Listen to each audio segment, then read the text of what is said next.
안녕하세요. 나미와 사연 데이트입니다. 오늘 첫 사연, 이제 결혼 1주년을 앞둔 새댁이라는 사연자님께서 보내셨습니다. 여러분들의 많은 응원의 댓글이 필요할 것 같은 사연입니다.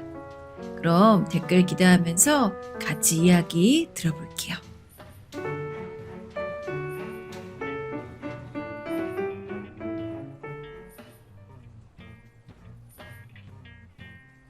안녕하세요. 전 결혼한 지 이제 1주년을 앞둔 새댁입니다. 결혼식은 가족들 그리고 정말 가까운 지인들 몇 명만 모여서 했었고요. 그 이전까지는 생각해 본 적도 없는 초유의 코로나 사태로 인해 너무나도 속상했지만 그래도 결혼식 무사히 정말 행복하게 마쳤어요. 결혼 준비하는 동안 저희 남편이랑 크게 싸운 적도 없었고요. 생각해보면 2년 가까이 사귀는 동안에도 그랬어요. 자잘하게 의견 차이를 보인 적은 있었어도 감정이 상할 만큼 싸운 일은 없었던 것 같아요. 순탄한 결혼 생활을 기대했고 또 예감했습니다. 그런데 결혼하고 나서 이런 저에게 그 어디에도 털어놓지 못할 고민이 생길 줄이야 상상도 못했네요. 익명의 루트니까 그래도 마음 놓고 한번 적어볼게요. 맨 처음 제가 이 고민을 마주하게 된 순간은 침대 매트리스 커버에서 노르스름한 아주 작은 자국을 발견하면서부터였습니다. 전 매일 오전마다 이불보를 비롯한 침대 정리, 안방 청소 싹 하거든요. 제가 어렸을 때부터 저희 친정엄마가 그렇게 하는 걸 보고 자라서인지 자연스레 습관이 됐어요. 혼자 자취했을 때도 숙취 때문에 퍼질러 있지 않은 다음에야 무조건 이부자리 정리 깔끔하게 해놓고 살았습니다. 저의 그런 습관 때문에 매일같이 침대 정리를 하고 있었으므로 그 흔적은 발견했다는 건 어제까지만 해도 없었는데 갑자기 생긴 자국이란 것이 분명했지요. 그런데 그 색감도 그렇지만 그 자국의 위치가요, 민망하게도 저희 남편이 자는 자리일 뿐더러 약간 아래쪽인 거예요. 이건 누가 봐도 오줌 아닌가 싶었어요. 설마 오줌인 건가? 바보 아닌 다음에야 그걸 알 수 있었죠. 그 순간 모글이 송원해졌으나 전 차분히 마음을 가라앉히고 부분 세탁으로 자국을 말끔히 없앴습니다. 만에 하나 가능성으로 오줌이 아닐 수도 있는 것이고 그렇다 하더라도 인생 살아가면서 한 번쯤 할 수 있는 실수라고 여겼으니까요. 빨래 바구니에 수상한 남편 속옷이 들어있진 않았으므로 더욱이 덮고자 했죠. 그래서 물어보지도 않았어요. 깨가 쏟아지는 신혼생활에 괜한 얼룩을 남기고 싶지 않았습니다. 제가 그 해프닝을 혼자 가슴에 묻어둔 이후 다시 그런 자국을 발견하는 일은 없었고 그렇게 아무것도 아닌 일로 지나가는 듯 했습니다. 남편이 그 작고 희미했던 자국은 자국도 아니었단 듯이 아주 대놓고 오줌 웅덩이를 만들기 전까진 그랬죠. 저희 사고 쳐서 결혼한 애들도 아니었고요. 아직 어린 나이지만 불타올라서 급히 결혼한 경우도 아니었어요. 나이 찰 대로 차서 여러 조건이나 상황상 결혼을 할 만하여서 결혼한 부부였습니다. 그런데 배우자가 자면서 오줌을 지린다니요? 전 평소에 제가 되게 이성적인 성격이라고 생각해 왔었어요. 하지만 이런 경우를 맞닥뜨리니까 정말 너무 당황스럽고 뭐라고 말도 얼른 안 나오더라고요. 진짜 화도 안 났고 그냥 놀라웠어요. 어떻게 이럴 수가 있는지요. 제가 가타부타 말도 없이 가만히 있으니까 되려 남편은 안절부절인 모양이었습니다. 여유롭게 맞아야 할 주말 아침부터 대참 빨래를 마친 남편이 제 앞으로 와서 고개를 푹 숙였습니다. 그러더니 나름의 이유를 댔네요. 사실은 있잖아. 내가 술 먹고 가끔 이렇게 오줌을 싼 적이 있었어. 술 많이 마시고 나면 자면서 나도 모르게 오줌을 좀 지리는 것 같아. 매번 이런 건 아닌데 정말 가끔씩은 이러네. 뭐? 술 때문이라고? 아니, 근데 내가 자기 주사 그런 걸 지금까지 왜 몰랐지? 내가 말을 안 했으니까 그렇지. 나도 정말 가끔씩만 이러는 거라서 미처 알려줄 생각을 못 했어. 진짜 미안해. 그래, 알았으니까 이제부터 조심해. 어제 술 별로 많이 마시고 온 것 같지도 않은데. 그러네. 앞으로 술을 좀 줄여. 그러길래 왜 무리해서 술을 마시고 다녀? 그러게, 괜히 오봤다고 다녔나 봐. 앞으로는 내가 신경 써서 주의할게. 남편이 알려준 이유는 바로 주사였습니다. 만취한 상태라면 여차할 시 자다가 오줌을 싼다는 것이었죠. 제가 술을 마시긴 해도 시끄러운 술자리를 질색하는 스타일이라 남편하고도 데이트하면서 술을 자주 마시진 않았었어요. 그래서 지금까지 몰랐나 보다 싶었네요. 남편 말 듣고 나서 찾아보니까 술 마시고 나서 자는 도중에 오줌 지리는 경우들이 종종 있더라고요. 그걸 보면서 한심하기도 하고 안심이 되기도 하고 그랬네요. 그 후로는 남편이 지리는 오줌 때문에 신경 쓸 일은 없었어요.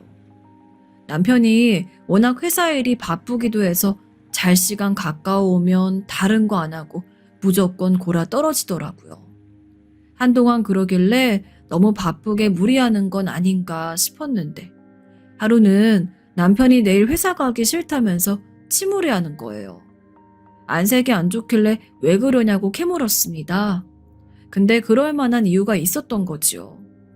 남편의 직속 상사, 그 윗대가리가 남편이 처리한 업무들을 전부 가로채서 자기 공으로 돌렸더라고요.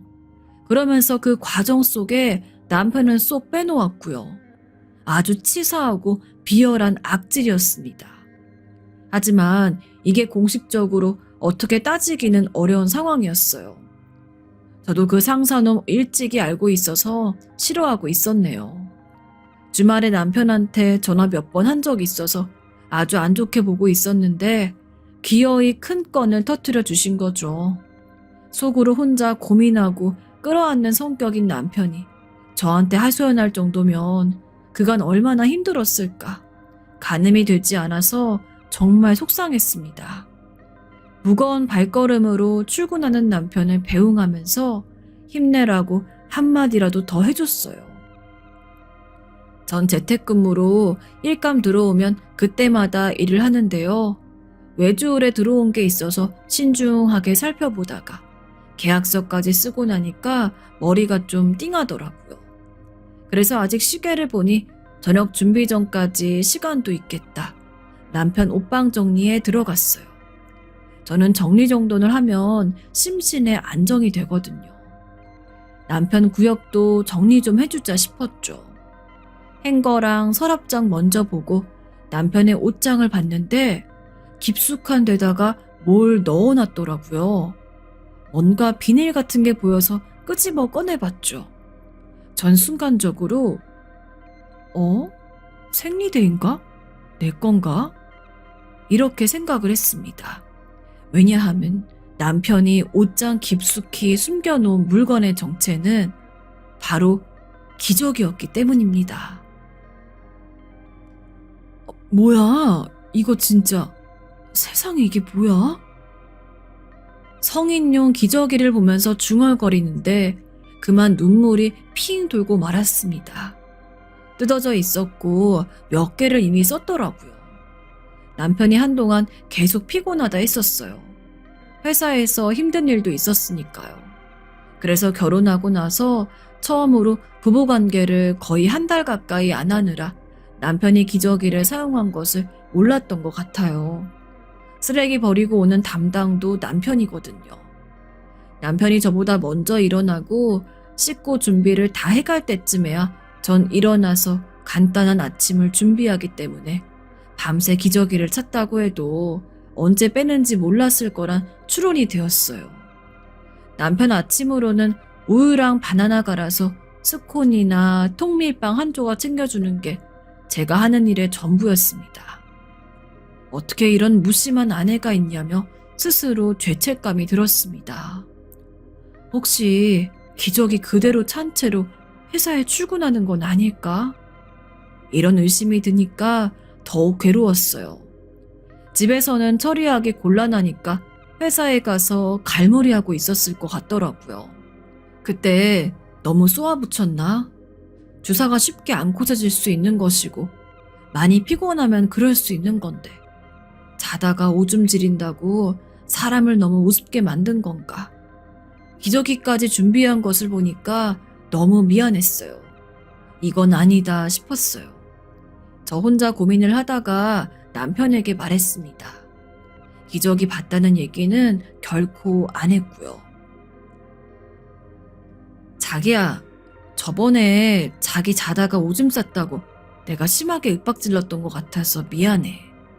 사람이 살다 보면 충분히 그럴 수도 있는 건데 나 자기한테 그러고 나서 혼자 속으로 담아두고 있었어. 진짜 미안해서 혼자 많이 생각하고 있었어. 정식으로 사과해야 할 것 같아서 지금 말하는 거야. 자기 앞으로 혹시 자다가 또 그럴까봐 지레 겁먹지 말았으면 좋겠어. 알았지? 알았어. 고마워, 정말로. 남편하고 마주 앉아서 조용하게 말을 했습니다.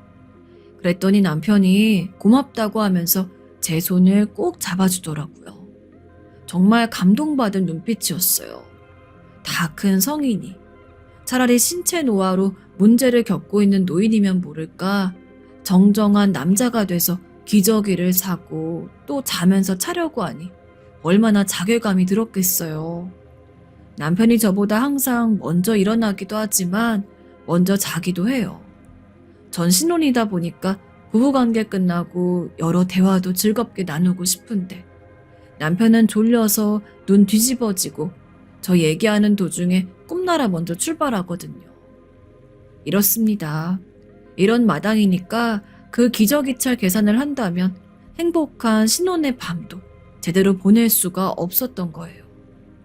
회사 때문에 힘들고 피곤한 것도 분명히 있었지만 또 다른 이유로는 기저귀를 차기 위해 남편은 포기해왔던 거죠. 그리고 제가 아는 남편이라면 기저귀를 찬다는 것만으로도 완전히 위축될 사람이에요. 제가 진솔하게 미안하단 말과 함께 제 의견을 전달한 그 이후로 남편은 기저귀 챙기는 걸 안 하게 되었습니다. 밤이면 정말 저랑 즐겁게 붙어 먹기도 했고요. 다음날 옷장 깊숙이 숨겨져 있는 기저귀를 체크해보면 개수가 더 이상 줄어들지 않았어요. 그리고 몇 달이었습니다. 인내심을 가지고 사람 생리현상 다루는 이 황당한 사연을 들어주시는 분들을 실망시키는 것 같아 죄송한데 저희 남편은 또다시 오줌을 싸고 말았습니다. 기저귀 탈출, 부부관계 회복으로 봉합될 단순한 문제가 아니었던 거예요. 어쩐지 끙끙댄다 싶었더니만 남편이 또 저희 부부의 잠자리에다가 오줌을 지려놓은 것에 저는 맥이 빠졌습니다. 전날에 술을 마신 것도 아닌데 그랬어요. 그러니까 오히려 열불낼 기운도 당장 안 들던데요. 허무하고 어이가 없어서 그냥 별말 안 했어요. 혼수로 세탁기 좋은 거 들여오길 잘했다. 이 생각했고요. 먼저 결혼한 지인들의 강력 추천으로 건조기를 사길 100번 1000번 잘했다. 이 생각했습니다. 서서히 속으로는 스팀이 오르긴 했어요. 저 작업할 거 쌓인 날에 남편이 지려놓은 오줌 뒤 수습이나 하고 있자면 욕이 나왔네요. 무슨 개도 아니고 이게 뭐냐고. 우리 집에서 12년 살다가 무지개 다리 건넌 초코도 안 그랬다. 자다가 새벽에도 일어나서 지 화장실 가서 쌌었다. 초코는 심지어 잡종 믹스견이었는데 내 남편은 왜 걔보다 못하냐고. 아, 짜증나. 그러나 화를 내는 건 저 혼자 있을 때만이었죠. 그러니까 푸념이었어요. 매일같이 자다가 실수하는 건 아니었고, 너그러이 용인해주자고 나름 다짐도 했었기 때문에 전 남편의 추태를 그렇게 넘겨주었습니다. 저랑 가장 가까운 친정 식구들이나 절친들에게도 차마 이 고민을 공유할 수가 없으니 답답해서 죽을 맛이긴 했지만요. 어디 가서 우리 남편은 삘 받으면 자다가 오줌을 싸곤 하는데 이런 경우를 주변에서 본 적 있느냐? 라고 이렇게 물어볼 순 없는 노릇이잖아요. 혼자만 사귀면서 반쯤 해탈했을 무렵이었습니다. 남편이 자기 친구들하고 1박 2일로 놀러 가겠다고 하는 거예요. 영 마음에 안 들어서 캥겼는데 그 놀러 간다는 주말 다가오니까 더욱 신경이 쓰이더라고요. 절친한 그 무리가 모여서 가는 것은 알겠는데 시기가 별로였거든요. 그냥 안 갔으면 좋겠는데 회사 일로 계속 피곤했잖아. 백신 맞고 아직 팔 뻐근하다면서 활동 힘들다더니 왜 놀러는 멀쩡히 간다 그래? 굳이 당일치기도 아니고 주말 내내 시간 써서 갈 게 뭐야. 일요일에 점심 일찍 먹고 헤어질 거야. 그럼 집에 와서 충분히 쉴 시간 많아. 잘도 그러겠다 싶었네요. 딱 봐도 일요일 저녁 늦게나 돌아올 게 뻔했죠. 제가 그걸 너무나도 잘하니까 뭐라고 한 것이었어요. 그리고 남편이 총무거든요. 아니나 다를까 이번 모임을 위해서 남편이 장 보는 역할을 한다는 겁니다. 이것도 짜증났어요. 오만 힘든 일 다 하고 좋은 소리 못 듣는 거요. 애써서 장 보고 예산 다 정리하면 뭐하나요? 이건 왜 샀냐, 저건 왜 샀냐, 회비는 왜 또 이렇게 됐냐. 이런 자잘한 불만들 튀어나오는 거 익히 알고 있었습니다. 그런 판국에 또 호구 포지션 자칭하고선 놀러 간다니까 솔직히 싫더라고요. 그리고 남편에겐 차마 말을 못 꺼냈지만 저 속으로 생각한 게 있었습니다. 요즘 남편 컨디션 별로인데 혹시 그런데 놀러 갔다가 밤에 오줌이라도 싸면 어떡하지? 이런 걱정이 들었던 거예요. 피로가 쌓였던 데다가 술 마신 상황이라면 100%로 그럴 것 같더라고요. 망신당하면 어떡하나 싶었습니다. 제가 머리를 싸매거나 말거나 남편은 부득불 가겠다고 고집을 피워댔고 제가 거기서 더 말릴 순 없었기에 결국 다녀오라고 해줬어요. 그런데 제가 걱정한 그 일은 일어나지 않았습니다. 대신 다른 사건이 터졌지요. 남편이 거기서 음식 잘못 먹고 크게 탈이 나고 만 거예요.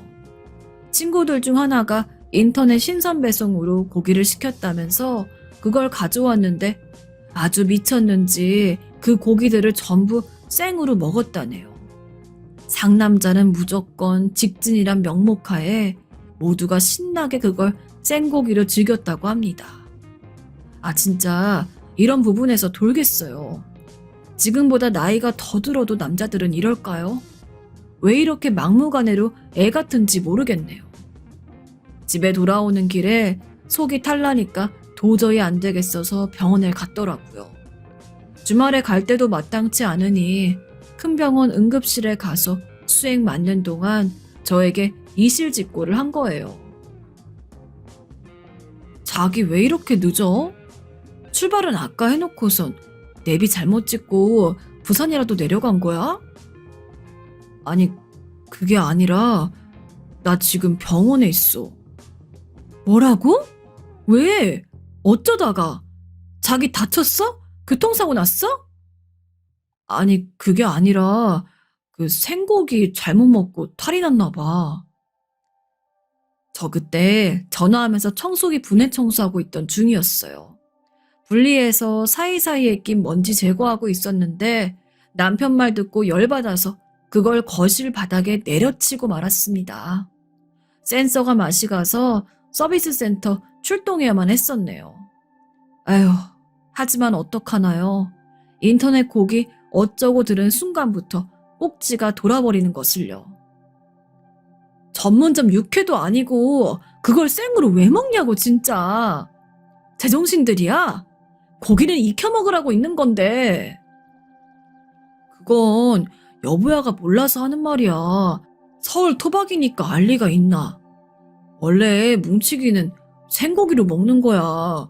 우리가 잘못한 게 아니고 하여간 뭔가 고기 상태가 나빴던지 그랬던 것 같아. 뭉치고기고 망치고기고 간에 밖에서 생으로 먹는 바보들이 어디 있어. 그래서 내가 그랬지. 자기 컨디션 안 좋은데 놀러 가는 거 반대하고 했지. 내가 그랬어 안 그랬어. 참고로 남편은 배탈 증세가 빨리 올라온 것이었고 나머지 친구들은 좀 더 늦게 그랬다고 합니다. 5 중 1명은 그래도 배가 살살 아프기만 했고 제법 멀쩡했다네요. 남편이 가장 상태가 안 좋았어요. 몸 상태가 최상이 아니었으니 혼자 직격탄 맞은 거였죠. 제가 화를 내니까 가뜩이나 배탈 알아서 아픈 남편 아주 설설 기어다녔습니다. 그러더니 이틀 만에 또 오줌을 조금 지려놨어요. 저 진짜 화가 났습니다. 피곤해 절어서 몸도 안 좋은데 꾸역꾸역 회사 출근하는 남편의 처량한 신세. 그거 하나 생각해서 그 아침에 일단은 꾹 참았습니다. 속으로는 생각했죠. 기저귀 그냥 채워야겠다. 아니면 이혼이다. 그런데 그날 오후에 남편 친구로부터 문자가 왔어요. 이 자식이 나한테 웬 볼일인가 싶어서 내용을 보니까 고기를 이번에 잘못 샀단 것 같다고. 분명히 전에 거기서 시켜 먹었을 땐 괜찮았기 때문에 안심을 했단 얘기였습니다. 이 친구가 인터넷에서 고기 시킨 범인이었어요. 정말 너무 미안한 마음뿐이에요. 저도 어젯밤부터 속 뒤집어져서 죽는 줄 알았습니다. 으휴, 미안하다면 다냐고 답장을 하고 싶었으나 정말로 그러면 파국이잖아요. 어쩔 수 없이 괜찮다고 몸 관리 잘하시고 다음에는 안전하게 고기 드시라고 내용을 보냈습니다. 그러고 나서 잠시 생각해봤는데 궁금한 점이 있더라고요. 자다가 남편이 혹시 오줌을 싸진 않았는지 말이죠. 무슨 말씀이세요? 저희가 술 먹고 개는 될지언정 오줌은 갈기지 않습니다. 다행히 친구들과의 여행지에서 불상사가 일어나진 않은 모양이었어요. 남편 친구의 답장에 전 다른 부분도 궁금해졌습니다. 남편이랑 꽤 오래 알고 지낸 무리였거든요. 모여서 노는 것뿐만 아니라 여행도 종종 다녔어요. 달마다 회비 걷어서 본격적으로 친목하니까요. 지난 세월 동안 남편이 배뇨 실수를 하는 것, 설마 한 번도 보지 못했을 린 없겠다 싶었죠. 네? 아니요, 그런 적 없어요. 진짜 딱 한 번도요? 네, 그랬으면 저희 다 알았죠. 거짓말을 하는 것 같진 않았어요. 그런 촉이 왔습니다. 이거 완전히 이상하다는 생각이 들게 됐어요. 기어코 놀러가서 응급실 행위였던 것부터 집이 아닌 다른 데선 실례를 하지 않는다는, 그러니까 저랑 있을 때만 그런다는 사실까지. 그간 참아왔던 저의 인내심이 모조리 증발해버렸습니다. 퇴근한 남편을 들들 볶고 말았죠. 나 이제 못 참아. 나랑 자면서 우리 집에서만 오줌 지른 이유가 뭐야? 어? 나 솔직히 창피해. 우리 말고 아무도 모르지만 그래도 창피해. 자기 이 문제 해결 못하면 우린 앞으로 같이 못 살아. 병원 가보자. 주말까지 못 기다리니까 당장 내일 가야겠어. 자기 퇴근하자마자 가든지 아니면 점심시간에 가자. 내가 자기 회사 앞으로 갈게. 가장 가까운 비뇨기과라도 가보자고. 알았지? 남편은 기운 없이 고개만 끄덕였습니다. 저녁은 먹는 둥 마는 둥 하더니 좀 있다 보니까 냉장고 구석에 박혀있던 맥주 캔을 꺼내서 마시더라고요. 자다가 실수하는 걸로 이 사태가 난 건데 맥주라니요. 불난 집에 기름 쏟아붓는 광경을 보는 것 같았습니다. 난리 났다. 난리 났어. 정말 사람 화나게 하려고 그러는 거지? 아, 속상해. 맥주를 벌컥벌컥 마시기에 제가 그거 보면서 혀를 끌끌 찼습니다. 보고 싶지 않아서 전 서재 겸 작업방에 들어가 앉아 있었어요. 컴퓨터로 작업 시작하고 나니까 어느새 집중이 돼서 한참 속도를 올리고 있었는데 남편이 방에 노크를 하더니 살며시 들어왔습니다. 제가 하던 거 멈추고 남편이 의자 끌어와서 제 옆에 앉는 걸 기다려줬어요. 대화를 청하는 모션이었어요. 어디 무슨 말을 하려나, 무슨 변명이나 하소연을 하려나 그런 생각들을 품고 있었습니다. 그런데 남편이 전혀 제가 정말 상상하지도 못한 방향의 이야기를 꺼내기 시작했어요. 내가 정신적인 문제로 이러는 것 같아. 우리 어머니 때문이라고 생각을 하고 있거든. 갑자기 돌아가신 시어머니 얘기라니요. 깜짝 놀랐어요. 시어머니께선 저랑 남편이 처음 만나기 전부터 지병을 앓고 계셨고요. 저희가 결혼 생각하고 그럴 시기에 상태가 확 안 좋아졌습니다. 그래서 결혼 시기를 앞당긴 것도 있었어요. 결혼식 끝나고 한 달도 채 지나지 않아서 시어머니께서는 세상을 뜨셨습니다. 전 남편의 말을 듣고서는 모친의 죽음으로 인한 충격인가 하는 짐작을 했습니다. 그러나 더 놀라운 이야기가 숨겨져 있었습니다. 나 어렸을 때 우리 아버지 어머니가 그렇게 싸우셨어. 매일 집이 난장판이었던 것 같아. 그런데 어느 순간부터 어머니가 집을 자주 나가셨지. 아버지랑 싸우고 나면 막 괴성을 지르시곤 짐 싸서 집을 나가셨어. 하루 만에 돌아오신 적도 있었지만 어느 때는 사흘, 어느 때는 일주일, 그러다가 어느 때는 한 달. 저로선 상상이 가지 않았어요. 제가 그런 환경 속에 놓여져 본 적도 없었거니와 제가 알고 있는 시부모님의 모습과는 조금도 매치가 되지 않았거든요. 그래서 저는 남편이 어렵사리 꺼낸 이야기에 큰 충격을 받을 수밖에 없었습니다. 어머니가 집을 나가 계시면 아버지는 밤에 잠을 안 주무셨어. 그건 주무신 게 아니라 술에 취해서 의식을 잃으셨던 거였지.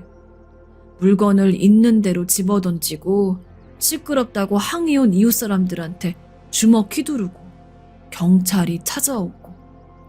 그런 아버지가 어린 나에겐 너무나도 무서운 존재였어. 내가 문을 걸어 잠그고 자면 술에 취한 아버지가 방문을 두들기면서 무섭게 소리를 지르셨고 어머니가 제발 빨리 집에 돌아오시게 간절히 빌면서 이불을 머리 끝까지 뒤집어 쓰고 밤새 떨어댔던 것 같아. 그때가 내가 처음으로 자다가 이불에 지도를 그렸던 시기였어. 남편이 중학교 입학한 뒤로는 두 분이 심하게 싸우는 일은 없었다고 해요. 그래서 이때부터는 거의 자면서 실례를 안 했었다네요. 성인이 되고 혼자 자취하면서 가끔 컨디션 바닥인 상태에서 나쁜 일까지 생기면 자다가 오줌을 지린 적이 있었는데 군대에서 조언을 들었다고 합니다. 이런 경우를 주변에서 봤는데 정신적인 거라서 정신과를 가야 한다고 나한테 그러는 거야.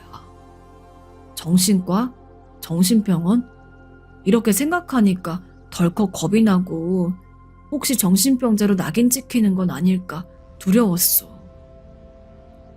시어머니의 지병이 악화되면서 오히려 말년에 시부모님의 사이가 가장 좋아졌었대요. 서로 간에 인간적인 정이라도 퍼올랐던 것일까요?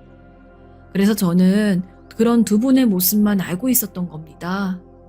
시어머니께서 돌아가시기 전에 남편한테 그러셨대요. 너 어릴 적에 너 혼자 두고 그렇게 나갔었는데 이제는 돌아오지도 못하는 곳으로 내가 영영 가는구나. 어머니가 나한테 이 말씀하시고 다음날 새벽에 떠나셨어. 시어머니께서 돌아가신 이후로 남편이 악몽을 자주 꾸기 시작했다고 해요. 저랑 사귀고 결혼하면서 정서적인 안정감을 많이 찾았는데 그런 만큼 제가 시어머니의 생각을 많이 떠올리게 하는 존재였나 봅니다. 내가 가장 필요로 하고 내가 가장 사랑하는 사람이 날 버리고 영영 돌아오지 않을 거란 그 공포가 이게 극복이 힘든 것 같아. 여보야도 나를 떠나면 어쩌나 걱정돼서 내가 그런 악몽을 많이 꿔. 눈가가 촉촉해진 남편을 끌어안고 전 그대로 엉엉 울고 말았습니다. 어린 날 악몽 같았던 날들 때문에 그 트라우마로 지금까지 고생하는 남편이 너무나도 가여웠어요. 결혼 전에 말하면 나 안 받아줄까봐 치사하게 숨겼어. 난 내가 실수하지 않고 살 줄 알았어. 미안해. 내가 죄인이야. 자기 잘못 하나도 없어. 자기가 무슨 잘못이 있어? 그렇게 말하지 마. 밤이 깊어가도록 서로 울면서 많은 대화를 나눴습니다. 남편이 지금까지 결단 못 내렸는데 스스로가 환자 아니라고 부인하면서 살아왔는데 이제는 병원에 갈 용기가 생겼다고 그랬어요. 듣고 저는 많이 울었지만 스스로 마음을 잘 추스렸고 이젠 전문가의 조언을 받아서 제대로 해결해 보려고 해요. 배우자인 제가 해야 할 역할이 분명 있겠죠. 내일이 고대하던 병원 예약 날입니다. 작업하다가 자꾸 생각이 딴 데로 흘러가서 아예 저희 얘기를 작정하고 써봤네요.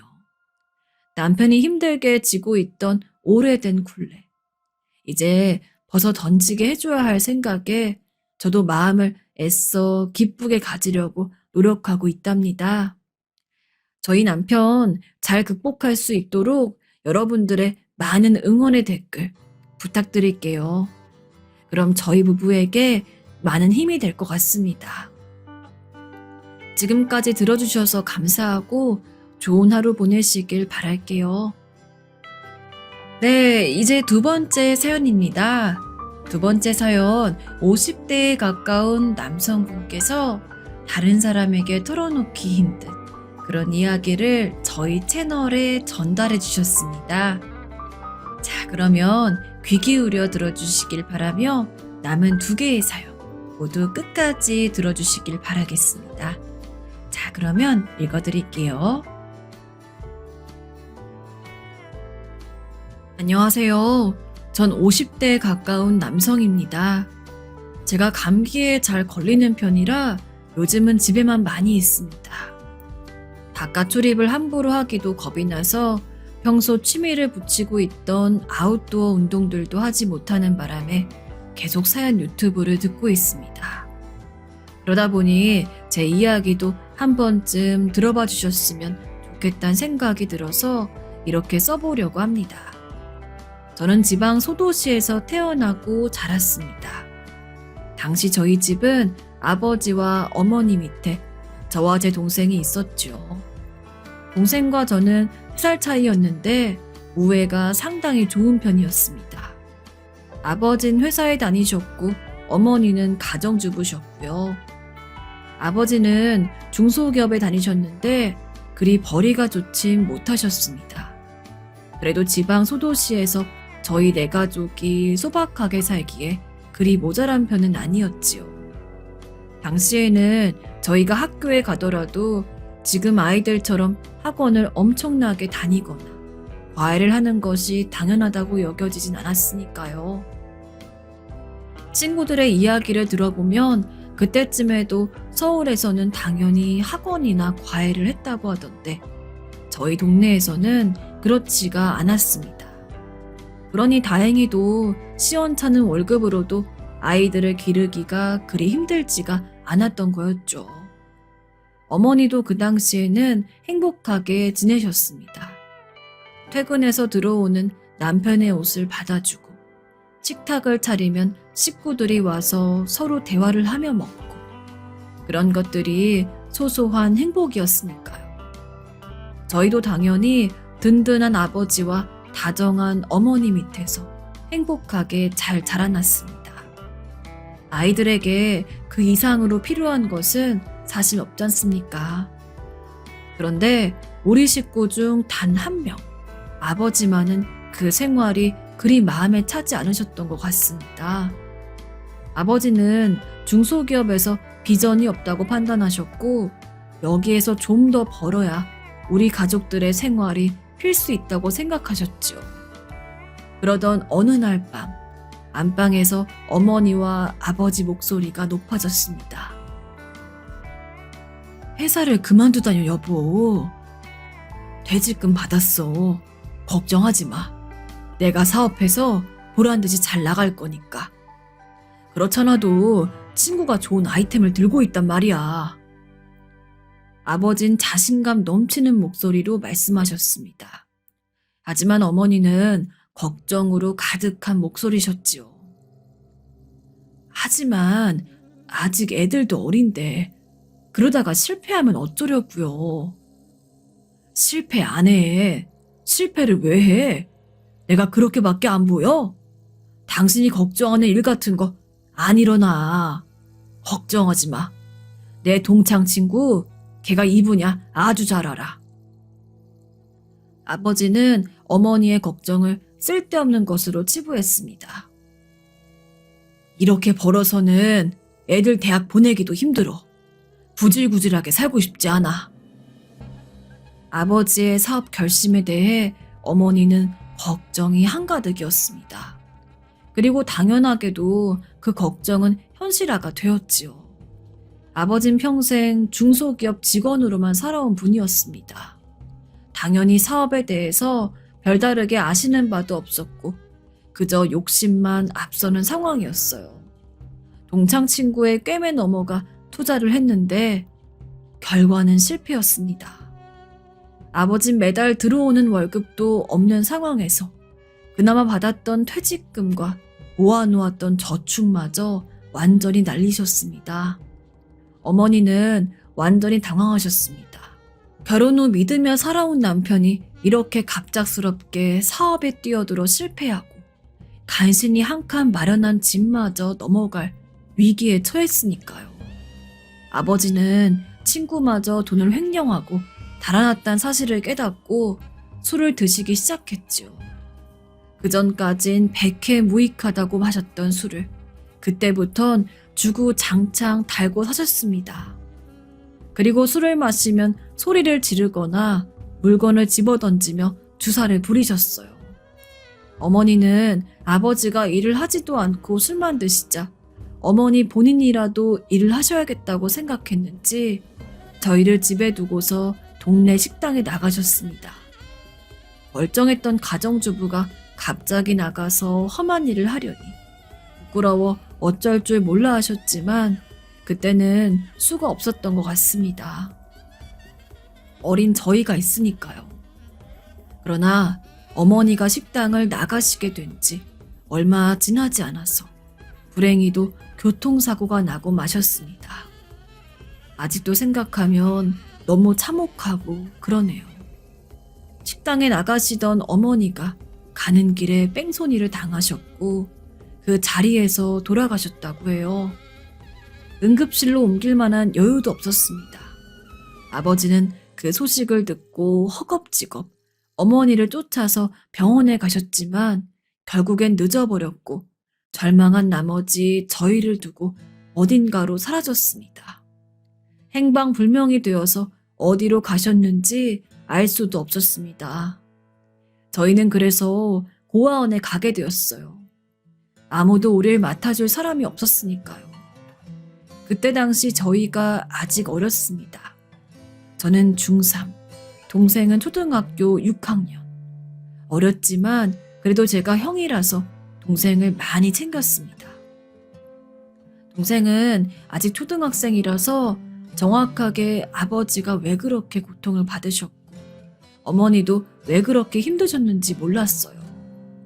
동생은 그저 우리가 갑자기 가난해졌고 그래서 힘든 거라고만 생각했습니다.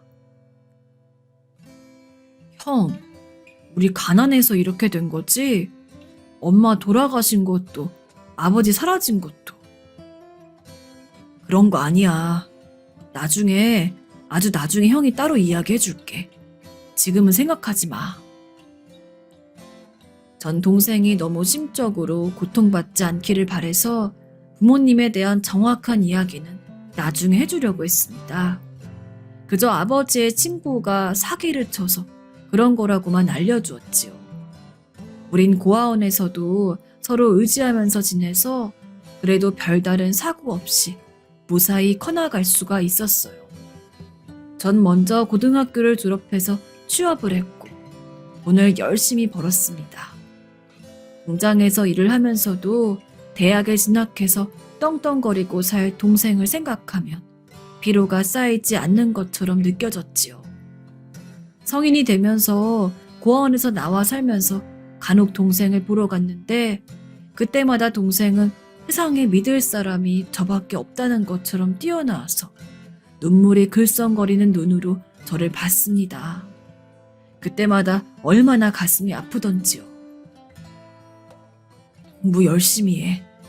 형이 등록금 열심히 벌어놓을 테니까 돈 걱정은 하지 말고 공부 잘해서 대학 가자. 아니야, 형. 나 대학 안 갈 거야. 무슨 소리야, 그게. 너 공부 잘하잖아. 이번에도 반에서 5등 안에 들었잖아. 맞아. 그렇긴 하지만 공부한다고 해서 다 돈 벌 순 없잖아. 나는 꼭 나가서 돈을 벌 거야. 내가 알아서 할 수 있어.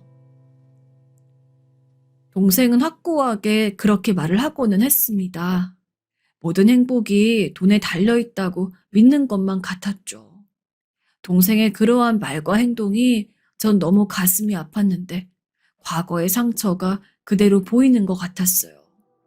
동생이 모자람 없이 자라게 하려고 제가 그렇게 애를 썼지만 저 역시 역부족이었던 것입니다. 동생은 결국 졸업 후에 제 바람을 외면한 채로 대학에 진학하지 않았습니다.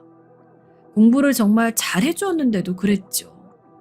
저는 너무 아쉬웠는데 동생은 일단 취업해서 일을 하면서 돈을 모으겠다고 하더라고요. 돈 지금부터 벌더라도 대학 나와야 급여가 더 높아질 거야. 아니, 난 그때까지 안 기다릴 거야. 형, 자본 모아서 사업할 거야. 그래서 성공할 거라고. 나만 믿어. 형 걱정하지 마. 전 그 말을 듣고 움찔했습니다. 동생의 말이 처음 사업을 시작하려던 아버지의 말씀과 너무 비슷하게 들렸기 때문이지요. 물론 저도 그 당시에 어려서 아주 명확한 기억은 아니었지만 어렴풋이 기억에 남아 있었습니다. 무슨 소리야? 사업이라니. 사업 같은 소리 하지 마라. 전 걱정 때문에 저도 모르게 필요보다 좀 더 격하게 반응을 해버렸습니다. 아버지의 그림자가 동생에게도 드리워지는 것 같았기 때문이었어요. 동생은 이상하단 듯이 저를 보면서 의아하게 말했습니다. 왜? 사업이 뭐 어때서? 아버지가 왜 망했는데 돈 더 벌겠다고 멀쩡한 회사 때려치고 나와서 사업하시다가 그런 거야. 아버지 친구가 사기쳐서 돈 잃으신 거라고 했잖아. 그것도 맞아. 하지만 처음 시작은 아버지의 사업 욕심 때문이었어. 그러니까 제발 사업하겠단 말은 하지 마라. 아니야, 형. 사기만 안 당하면 결국엔 돈 버는 건 사업이야. 동생은 완고했습니다. 전 일단 제가 다니는 공장에 동생을 추천해서 취업을 시켜주었지만 같은 기숙사에 머물면서도 동생의 고집을 꺾을 순 없었어요. 그런데 저와 같은 기숙사에 있으면서 공장을 나가는 동안 동생에게는 핑크빛 인연이 찾아왔습니다. 동생은 제법 잘생긴 청년으로 성장해 있었는데 같은 공장에서 일하고 있는 아가씨 하나가 동생한테 호감을 품었던 거지요. 그 아가씨는 동생보다 1살 연상이었고 이 공장에서 이미 2년째 일하고 있는 성실한 아가씨였기에 저도 대환영이었습니다. 사실 그 아가씨는 상당히 소박하면서도 아름다운 사람이어서 공장 내에서도 그녀에게 호감을 품는 사람이 많았어요. 저도 그 중에 하나였고요. 하지만 다름 아닌 제 동생과의 인연이라면 전 기꺼이 물러날 수 있었습니다. 그리고 동생이 결혼을 하면서 안정을 찾아서 사업에 대한 욕심을 접을 수 있기를 바랬던 거였고요. 두 사람은 감정을 착실하게 키워나갔습니다. 어느덧 20 중반에 이른 두 사람은 어느 정도 돈을 모았고 작게나마 집도 마련할 수 있게 되었어요. 곧 두 사람은 결혼식을 올렸습니다. 공장 사람들 모두가 와서 축복하는 작고도 아름다운 결혼이었습니다. 전 정말 감회가 새로웠어요. 축하한다. 너 정말 잘 살아야 한다. 대수씨, 네가 꼭 책임져야 하는 거 잊지 말고 책임감 가져라. 물론이야, 형. 형한테 고마워서 정말 어떻게 해야 할지 모르겠어.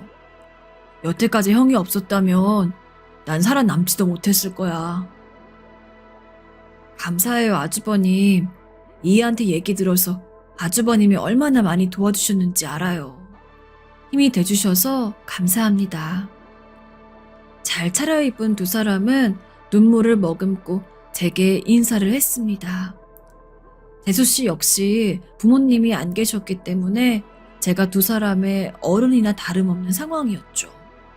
전 둘이 결혼하여 가정을 이루는 것을 지켜보며 복잡한 심정이 되었습니다. 대수씨는 제가 꿈꾸던 참 이상적인 여성이었지만 그런 생각 따위는 이제 하면 안 되는 것이 되어버렸어요.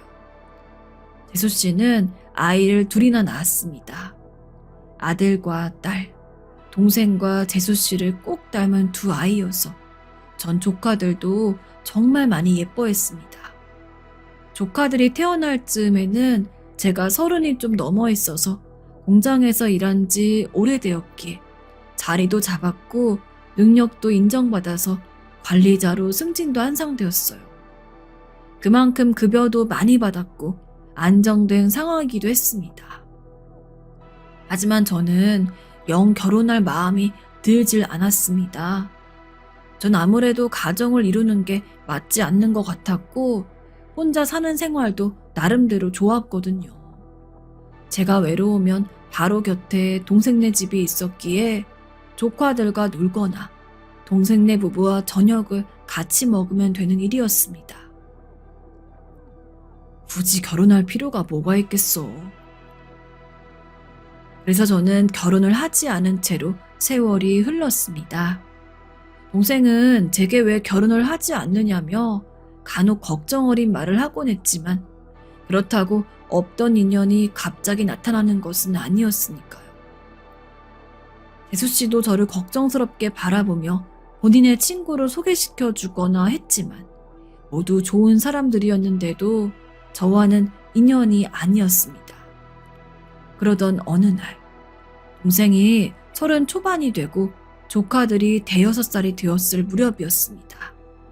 동생은 드디어 자금이 충분히 모였다면서 갑자기 공장을 그만두었지요. 전 그동안 동생이 사업에 대한 열망을 잊고 있었다고 여겨서 안심하고 있었는데 갑자기 들려온 사직 소식에 너무 놀랐습니다. 혹시라도 어릴 적 아버지처럼 실패하는 것은 아닐까 걱정이 되었지요. 재수씨도 전혀 듣지 못했던 말인 듯 놀라서 당황한 상태였습니다. 동생만이 괜찮다며 10년도 넘은 세월 동안 열심히 준비해왔으니 괜찮다고 반복해서 말했죠. 사업은 준비만 가지고 되는 일이 아니야. 운도 따라줘야 하고 능력도 거기 맞아야 해. 형, 내가 능력이 안 된다고 하는 거야, 지금? 그런 소리 하지 마. 난 할 수 있어. 형은 날 믿어줘야지. 동생은 정말 막무가내였습니다. 동생은 남을 잘 믿고 성실한 사람이라서 아무래도 사업을 시작하면 뒤통수를 맞을 게 뻔하다고 여겨서 전 계속해서 말리려고 노력했지요. 하지만 동생은 결국 사업을 시작했습니다. 전 알지도 못하는 무슨 복잡한 이름을 가진 신기술을 이용해 제품을 개발한다는 사업이었습니다. 사실 동생이 머리도 좋고 공부도 잘했지만 대학을 나오진 못했으니 그런 첨단 기술 사업에 도전한다는 게 참 무리수였지요. 그것도 동생 곁에 고등학교 동창 친구가 이쪽이 전망이 좋다며 끌어들인 거라고 했습니다. 전 계속해서 곁에서 잔소리를 했고 동생은 그것이 무척 귀찮았던지 결국 저한테 잘 연락도 하지 않게 되었죠. 첫 1년은 그래도 나쁘지 않았던지 재수 씨의 안색이 나쁘지 않았습니다. 그래도 생활비는 갖다 주고 있어요. 완전히 마이너스는 아닌가 봐요. 재수 씨는 웃으면서 말했습니다. 조금 지나면 정말 성공할지도 몰라요. 그랬으면 정말 좋겠네요. 불안했지만 그래도 이왕 시작해버린 일이니 성공하기를 바라는 수밖에 없었습니다. 초반 1년은 그래도 생활비라도 잘 갖다 준다고 해서 저는 조금 안심했었지요. 하지만 세상 일이라는 게 그렇게 마음처럼만은 되지 않는 것이죠. 저는 잠시 잊고 있었지만 동생은 순진한 아이였습니다. 1년이 조금 넘었을 때 재수 씨한테서 근심에 찬 목소리로 전화가 왔지요. 아주버님, 지금 우리 그이가 생활비를 안 준 지 넉 달이 넘어가고 있어요. 혹시 무슨 일이 생긴 건 아닌지 걱정이 되어서. 생활비도 문제지만 지금 사실 사업이 어떻게 되어가나 궁금한데 저한테 통 이야기를 안 해요. 알겠습니다. 제가 알아보죠.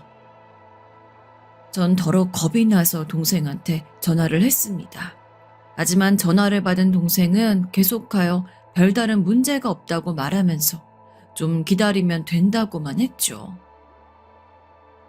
너 무슨 일 생기면 너무 늦기 전에 발 빼라. 이런 일에 오기 부리면 괜히 일 더 커져.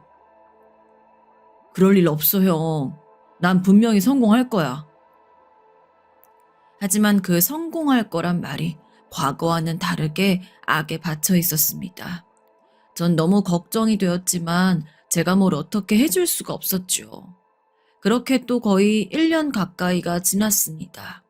그 사이에 재수 씨는 생활비를 주지 않자 걱정이 되어 너무 형편없이 말라버렸고 전 걱정이 되어서 몰래 재수 씨네 생활비를 제가 준비하여 주기도 했죠. 동생은 마치 도박에 빠지기라도 한 것처럼 사업에 몰두하여 가족을 돌아보질 않았습니다. 그래도 저렇게 열심히 하고 있으니 분명히 뭔가 성과가 있으리라고 생각하면서 믿고 기다릴 수밖에 없었죠. 그러나 그 끝에 기다린 것은 슬픈 소식이었습니다. 어느 날 재수 씨한테서 다급한 목소리로 또 연락이 왔어요. 아주버님, 지금 저희 집에 압류 들어왔어요. 세상에 이거 어떡해? 압류요? 사람들이 막 빨간 딱지 묻히고 있어요. 어떡하죠? 어떡하면 좋아요? 저 너무 무서워요. 재수 씨가 당황하고 두려움에 질려서 우는 목소리가 들려왔습니다. 전화 너머로 조카들이 우는 소리도 들려왔죠. 재수 씨, 일단 저희 집으로 가 있으세요. 거기 있지 말고. 지금 애들 남편 연락이 안 돼요. 대체 이 사람 어디 간 걸까요? 저 어떻게 하면 좋죠? 아주버님, 이 사람 어디 있는지 아세요? 도대체 이 꼴을 만들어 놓고 어디 간 거야? 재수씨, 애들 데리고 빨리 저희 집으로 가세요. 저는 저희 집 비밀번호를 알려주고 회사에 반차를 낸 뒤 재빠르게 집으로 향했습니다. 집에서 재수씨는 눈물에 젖은 채로 아이들과 더불어서 저를 기다리고 있더군요. 집이 가까워서 그나마 걸어올 수 있어 다행이었습니다. 전 동생에게 계속하여 연락을 시도했지만 통화는 되지 않았습니다. 대체 어떻게 된 건지 진행 상황이라도 알려주어야 우리가 대책을 세울 텐데 전혀 연락이 되지 않아 조바심이 났지요. 그런데 며칠 뒤에 경찰에서 전화가 걸려왔습니다. 전화를 받은 재수 씨는 이야기를 듣더니 그대로 기절해버렸죠. 저 역시 충격이 만만치 않아 한동안 헤어나올 수가 없었습니다. 제가 전화를 넘겨봤자 경찰이 수화기 너머에서 한숨을 쉬더군요. 여보세요? 제가 김철수 형 되는 사람입니다. 어떻게 된 거죠? 아, 그러시군요. 다름이 아니라 김철수 씨 회사 근처 저수지에서 발견되셨습니다. 스스로 목숨을 끊은 것으로 추정이 되고 있고요. 뭐라고요? 경찰이 몇 가지 이야기를 더 했지만 귓속으로 들어오지 않았습니다. 제 곁에서 재수 씨는 반쯤 정신을 잃은 채로 신음을 하고 있었고 저희 집 방 안에는 어린 조카들이 영문도 모르는 채로 해맑게 놀고 있었죠. 너무나 황망했지만 일단 저라도 정신을 차려야겠다 싶어서 이를 악문 채로 경찰에 찾아가고 여러 가지 동생에 대하여 알아보았습니다. 동생의 사업은 그 사이에 완전히 기울어서 수습이 불가능한 지경에 이르렀더군요. 동생은 어떻게든 사업을 살려보려 했지만 동업자였던 친구가 오히려 자신의 빚을 동생에게 덮어씌우고 도망가는 바람에 아무것도 하지 못한 채로 극단적인 선택을 한 상황이었습니다. 머리가 아파서 한동안 움직일 수가 없었습니다. 아버지에 이어서 동생까지. 우리 집은 대체 무슨 저주를 받았기에 이렇게 대를 이어서 불행한 일을 겪나 싶었지요. 동생은 정말 착하고 똑똑한 아이였지만 사업 실패로 인한 불운은 피해갈 수가 없었던 겁니다. 우리 어떡하죠? 저희 애들이랑 저랑 어떻게 하죠? 재수 씨는 어린 조카들을 끌어안고 끝없이 울었습니다. 마치 어머니가 아버지의 사업 실패 이후 저희들을 안고 울었던 것처럼요. 동생이 죽었으니 재수 씨의 절망은 그보다도 더 깊었죠. 전 동생의 장례를 치른 이후 이미 넘어간 동생의 집을 대신하여 재수 씨에게 작은 빌라 하나를 마련해 주었습니다. 그래도 제가 공장에서 일한 지 연차가 되었고 가족도 없이 혼자 살면서 돈이 제법 모였기 때문에 가능했지요. 그 후로 저는 재수 씨와 조카들을 돌보면서 살았습니다. 저라도 그렇게 해야 마음이 좀 나았습니다.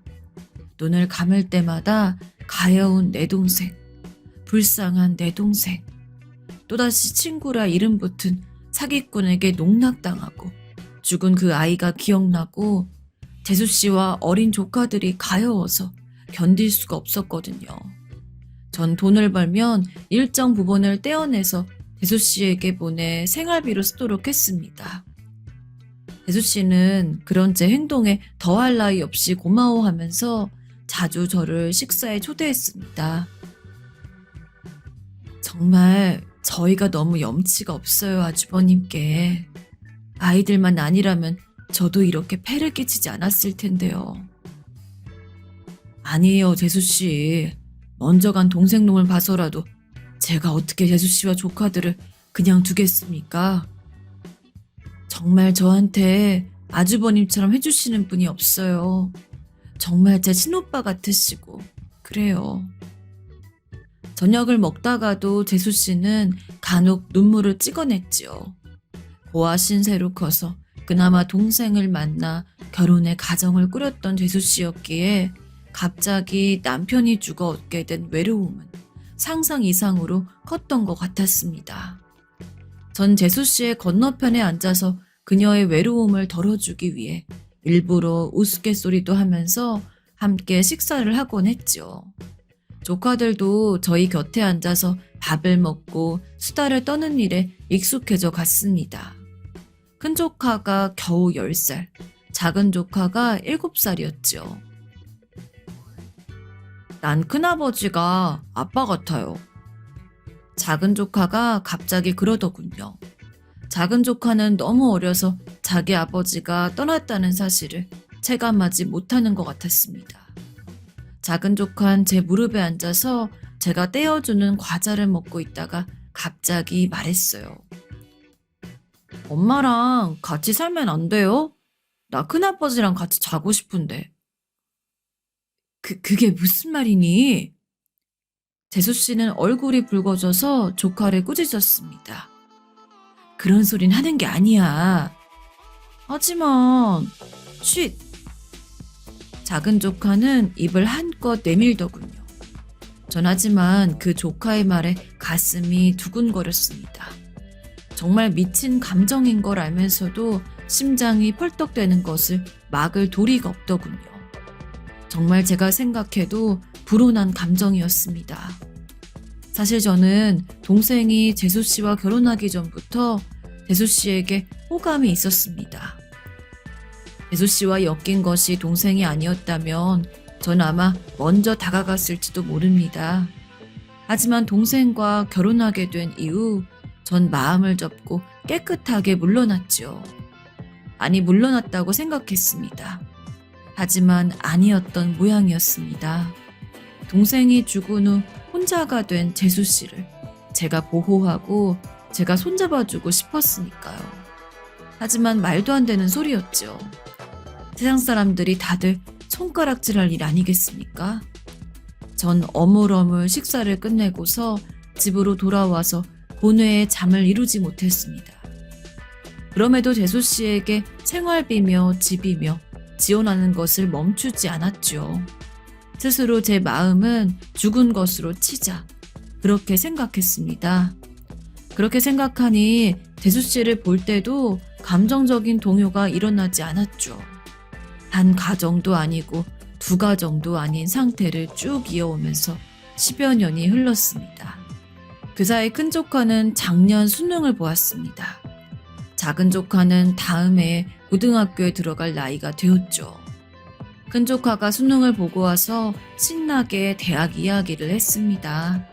다행히도 공부를 참 잘하는 편이어서 좋은 대학에 들어갈 것 같습니다.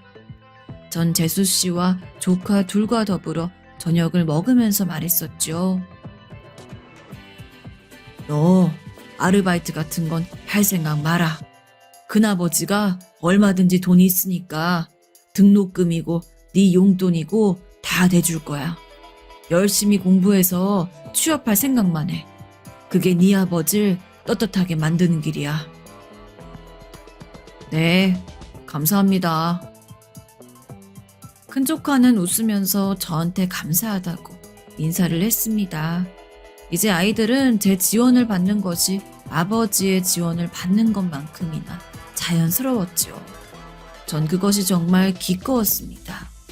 재수 씨는 조카들이 모두 방으로 들어가고 난 후 저한테 커피 한 잔을 타주고 식탁 건너편에 앉았습니다.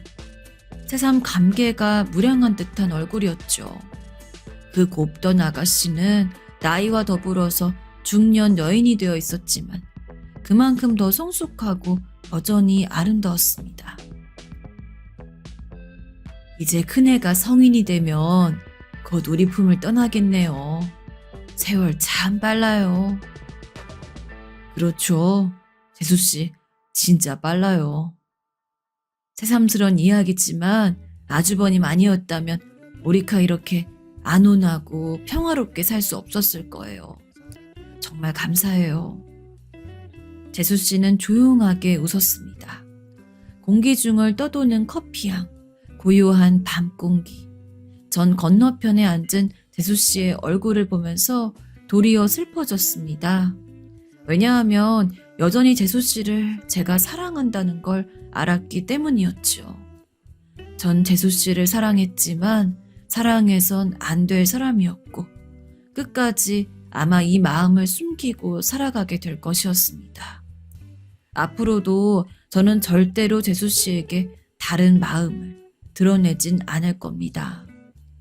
재수 씨는 두 조카의 엄마이자 동생의 아내로 평생 행복하게 살아갈 사람이니까요.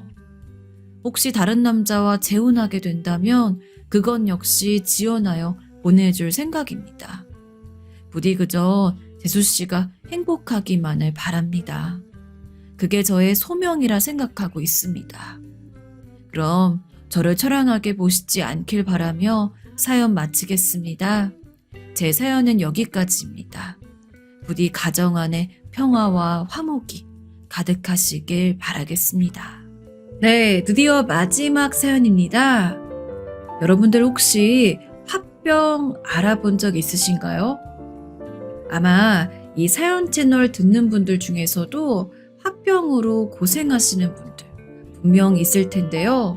오늘 마지막 사연자님 역시 고부 갈등으로 인해 화병이 생기셨다고 합니다.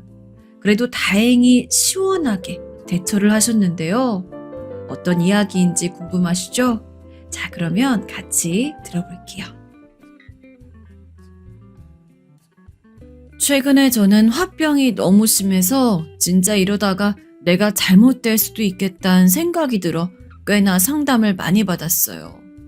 처음에는 가볍게 지인에게 상담도 했었고 좀 더 나아가 사람들이 많은 커뮤니티에 문의도 했었고요. 사실 요즘이나 옛날이나 화병으로 고생하는 사람은 누구나 있는데요. 의외로 그게 우리나라는 아무리 대가 바뀌어도 잘 사라지지 않는 것 같아요. 제가 이렇게 화병이 나서 몸져놓을 정도가 된 건 바로 시댁 문제, 그러니까 고부 갈등 때문이에요. 전 단순히 며느리와 시어머니 관계만이 문제가 아니라 그 옆에 정말 진저리가 나는 신우까지 껴서 아주 세트로 고생을 했어요. 사실 남편이 중간에서 제 역성을 많이 들어주긴 했는데 차라리 잘못된 것 같아요. 고부 갈등에 있어서 중재란 중간 역할만 해서는 안 되더라고요. 아예 극단적으로 자기 엄마 편을 들어버리던지 아니면 연을 끊고 철저히 자기 마누라 편을 들던지 말이에요.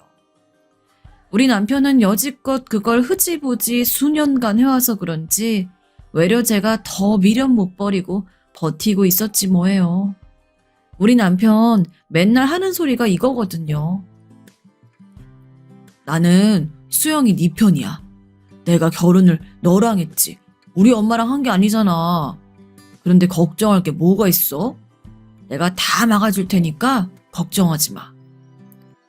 진짜 신혼 초부터 아이를 낳고 얼마간은 저도 이 말을 철석같이 믿었더랬어요.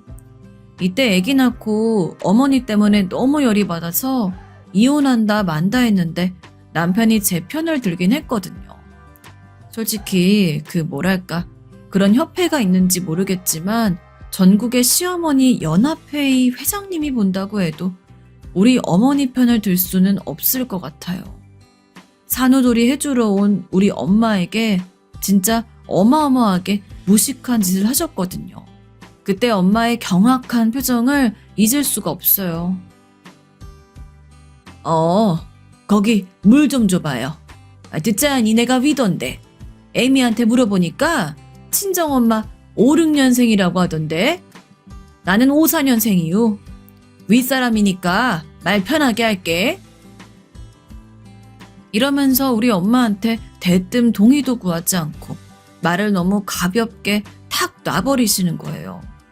뭐가 됐던 간에 사돈끼리 나이를 알아서 뭐하고 어리거나 많거나 그게 무슨 상관인가요? 둘 다 똑같은 부모 입장이잖아요. 거기서 무슨 서열이 필요한지 대뜸 깎아내리듯 우리 엄마한테 반말을 연달아 하시더군요. 죽 없나? 야채죽 같은 거. 내가 위가 약해서 그냥 밥은 못 먹거든. 죽 있으면 죽 좀 해서 줘봐. 얘들은 그냥 밥 주던지. 세상에 하다하다. 사돈한테 이렇게 막말을 해도 되는 건가요? 우리 엄마는 표정 관리가 안 되어서 멀뚱히 서 계셨어요. 가운데에서 안절부절 못하는 저를 두고 다행히도 우리 엄마는 딸 둔 죄인 노릇은 안 하시더군요. 사돈이 드시고 싶으면 김서방한테 사다 달라 하시면 되겠어요. 예, 수영아, 나 간다. 니네 아빠 가게 가야 돼, 오늘. 그럼 계시다 가세요. 엄마는 그냥 휙 하고 나가버리셨고 전 이마에 잔뜩 힘이 들어간 채로 이런 광경을 보고만 있었어요. 근데 어머니는 그게 자기를 무시했다 느꼈는지, 아니 사실 그게 맞지만 기분이 아주 나쁘셨나 봐요. 야, 니네 엄마는 뭐 저러냐? 벙어리도 아니고 사람이 말을 했으면 그 내용에 맞는 대답을 해야 할 거 아니요. 하여간 내가 처음부터 마음에 안 들었어. 아니, 해도 너무 몰상식하잖아요. 어떻게 그 자녀가 바로 앞에 있는 데서 부모 욕을 하냐고요. 저도 모르게 미간이 확 쭈그러들면서 계속 말하고 있는 어머니 입 쪽으로 시선이 가더군요. 옷도 잔뜩 구겨진 걸 입고 와가지고 뒤에서 사람들이 얼마나 욕했는지 아냐? 나보고 무슨 저런 사돈을 얻었냐고 다들 뭐라고 하더라. 니네 시모도 그렇고 시고모들까지 아주 그냥 어디 막대 먹은 상놈의 집안 아니냐고 뭐라고들 했어. 듣다 하니 이걸 끊지 않으면 정말 밤새도록 우리 엄마 욕을 하실 기세더군요. 참다 못해 저도 한마디를 했어요. 근데 아무리 생각해도 너무 물러 터진 대처였던 것 같아요. 어머니, 저희 엄마 얘기 그만하셨으면 좋겠어요.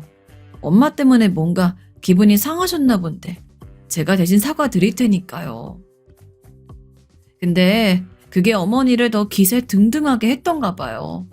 아주 사자가 날개를 달 듯 더 눈을 부라리면서 저한테 당당하게 따지시더군요. 야, 니네 엄마 보고 그리 살지 말라 그래. 어디 사돈이 말하고 있는데 그걸 싹 무시하고 나가고 앉았냐고. 니네 집 그런 집이냐?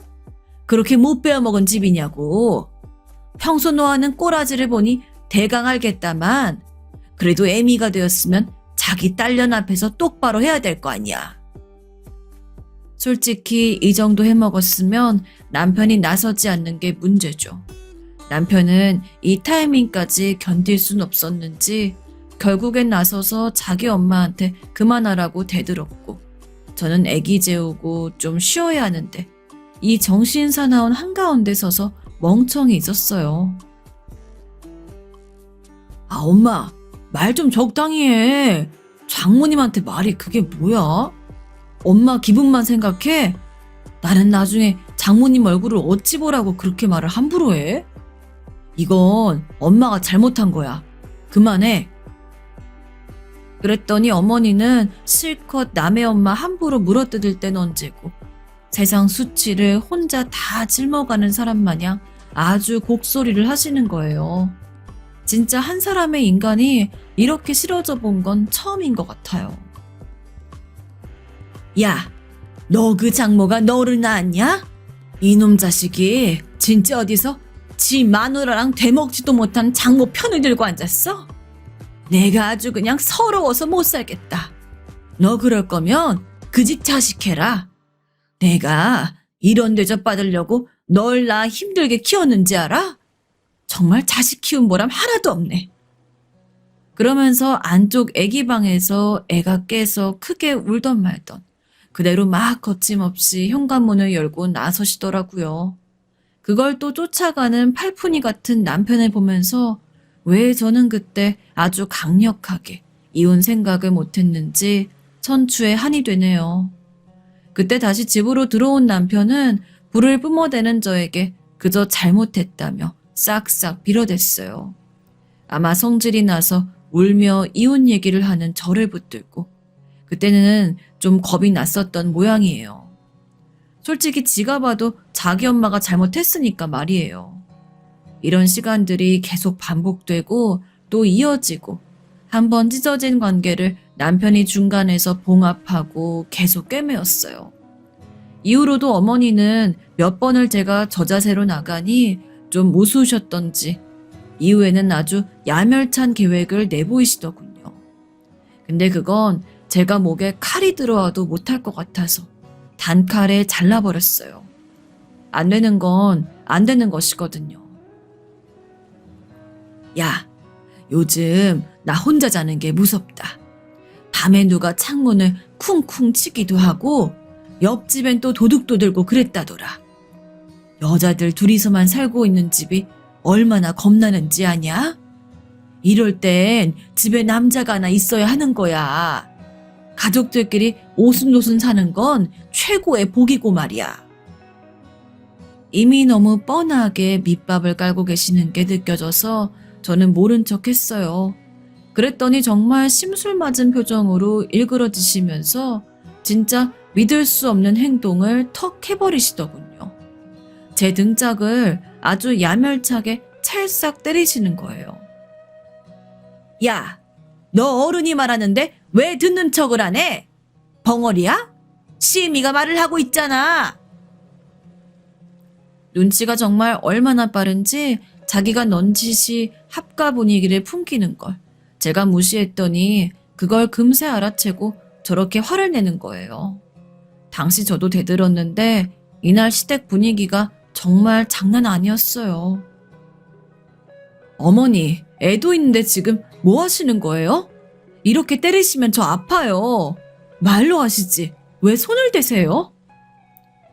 그때 마침 우리 아들 녀석이 할머니 무섭고 엉엉 울어대는 바람에 손주라면 껌뻑 죽는 어머니는 순간적으로 얼굴이 일그러지며 당황하더군요. 그러면서 얼굴이 아주 울퉁불퉁 연신 콧바람을 싱싱거리면서 성질난 티를 내시더니 그날 저녁도 남편한테 전화를 해가지고 제 욕을 그리 하셨나 봐요. 당분간 저는 안 간다고 했고 남편은 한동안 저 없이 혼자 애를 데리고 왔다 갔다 했었답니다. 그러다가 애가 좀 크고 7살이 되었을 무렵에 갑자기 시댁에서 말도 없이 충격적인 발표를 한 거예요. 나 니네 동네 근처로 이사 간다. 이번에 해오기가 엄청 무리했어. 아주 피 흘려가면서 대출받고 용 썼다. 그러니 애미 너도 그런 줄 알아. 글쎄 시집도 안 가고 자기 엄마랑 저렇게 눌러 살고 있는 시누이가 대출이며 뭐며 돈을 왕창 끌어다가 우리 집 근처로 이사를 작정하고 갔더라고요. 자기 엄마 편하게 해주려고. 엄마가 하도 오빠를 보고 싶어 해서 그런다나요? 대체 그럴 거면 아들 장가는 왜 보냈는지, 평생 끼고 살지 왜 그렇게 아들 뺏긴 피해자처럼 불쌍하게 사는 건지 모르겠어요. 남편은 또 너무 바보 같은 게 그렇게까지 용쓰며 없는 형편에 이사 온 자기 엄마가 안쓰럽다고 하고 앉았더라고요. 이때부터 정말 본격적으로 저는 많은 것들을 생각하게 된 것 같아요. 아무리 그전에 시댁이 싫으네, 짜증나네 해도 작정해야 갈 수 있는 거리였거든요. 근데 이렇게 10분 거리로 가까워지니 합가보다 좀 덜한 정도로 이제 자주 보게 되는 거예요. 툭 하면 집을 드나드시고 아무렇지 않게 와서는 물을 달라, 문을 열어라, 뭘 갖고 왔으니 좀 나와봐라 등의 소리를 듣게 되었어요.